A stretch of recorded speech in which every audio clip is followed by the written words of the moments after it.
কে আপনি? বলা না কওয়া নাই, গেট খুলে ঢুকে পড়তেছেন। এটা কালাম সাহেবের বাসা না? জি, এটাই কালাম সাহেবের বাসা। কালাম সাহেব কি বাসায় আছে? কালাম সাহেব বাসায় আছে কিনা ও জন্য আপনার লাভ নেই। আপনার কি পরিচয় সেটা আগে দেন। আমি কালাম সাহেবের বড় ছেলে সম্রাট। আমি সিঙ্গাপুর থাকি। আমি এইমাত্র আসলাম। সরি, আপনি স্যারের বড় ছেলে আমি জানতাম না, কিছু মনে করবেন না। স্যার বাসায় আছে, চলেন। ঠিক আছে, সমস্যা নেই, চলেন।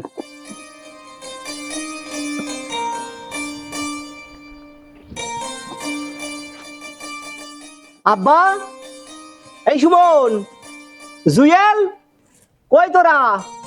শোন শোন, কালীগঞ্জে বসন্তপুর নদীর মাঝখানে যে চর উঠছে ওটা আমার নামে কর। আরে টাকার চিন্তা করিস কেন? কত টাকা লাগবে? রাখ রাখ, পরে কথা বলছে। আরে ভাইয়া, তুই হঠাৎ বাড়িতে আসিস, কাউকে কিছু জানালি না? আরে হঠাৎ বাড়ি আসলাম তোদের একটু সারপ্রাইজ দেবো বলে। তা আব্বা কই?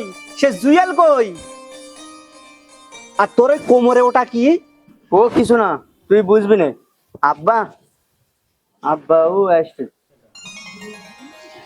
এই কিরে সুমন, কি বাড়ির ভেতরে এত কথা হচ্ছে কেন? কার সঙ্গে কথা বলছিস? আব্বা, আমি তোমার বড় ছেলে সম্রাট। আমি এইমাত্র আসলাম। সম্রাট, তুই আমাকে না বলে দেশে চলে আসলি? আব্বা, এই রাখ, তুই কি জানিস এই বাড়িটা করতে কত টাকা খরচ হয়েছে? এখনো কোটি টাকার উপরে আমি ঋণ। কাউকে কিছু না জানিয়ে ঋণ পরিশোধ করার আগেই চলে আসলি বাড়িতে। তোর কোনো কাণ্ড জ্ঞান আছে? ভাইয়া আমার জন্য আইফোন নিয়ে আসতে বললাম, তা নিয়ে এসেছেন তো? থাম। তাছাড়া তোর বোনটার বিয়ে, তার বিয়ে দিতে হবে, কমসে কম 20 লাখ টাকা খরচ। তুই টাকাগুলো না নিয়ে দেশে চলে আসলি, তোর কোনো দায়িত্ব আছে? শালা মনে হচ্ছে দিনদাই দেয়। আমার 50 লাখ টাকা দিছ, বুকিং দেওয়া টাকার মেশিন বাড়ি এসে বসে। সব তো বুঝলাম। আমি তো অনেক জার্নি করে আসছি। চলো একটু বাড়ির ভিতরে যাই, একটু রেস্ট নেই। কি বললি কথাটা? বাড়ির ভেতরে ঢুকবি? এই বাড়ির ভেতরে ঢোকার যোগ্যতা তোর আছে? এখনো কোটি টাকার উপরে ঋণ। এই ঋণ পরিশোধ না করা পর্যন্ত তুই বাড়ির ভেতরে ঢুকবি কিভাবে? যা, যেখানে ছিলি সেখানেই চলে যা। ঠিক বলেছো আব্বা, একদম সত্য কথা বলেছো। আমি চলে যাব। এ বাড়িতে আমার জায়গা হবে না। এই 10 বছর একটা আমি প্রবাসে যত টাকা ইনকাম করছি সব তো তোমার হাতে তুলে দিছি। তুমি বলছো এই বাড়িতে ঢোকার মতো যোগ্যতা আমার হয়নি। এই ব্যাগে আছে, এই ছোট ভাইয়ের জন্য আইফোন নিয়ে আসছি, এই মাইজি ভাইয়ের জন্য 50 লাখ টাকা নিয়ে আসছি, আমার ছোট বোনের জন্য লাল শাড়ি নিয়ে আসছি। ওকে বিয়ে দেবো বলে 10 ভরি স্বর্ণ আছে ওর ভিতরে। আর তুমি আমাকে বলছো বাড়ি থেকে বাইরে হয়ে যেতে।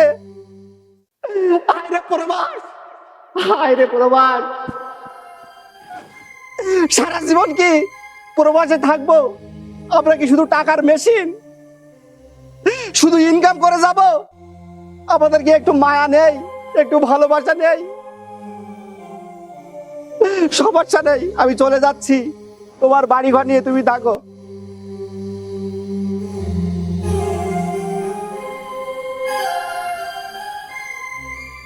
আব্বু, তুমি ভাইয়াকে যেতে দিও না।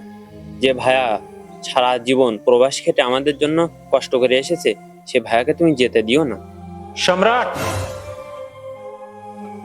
তোর জন্য আমরা সবকিছু পেয়েছি, তোকে আর হারাতে চাই না। আয় বাবা।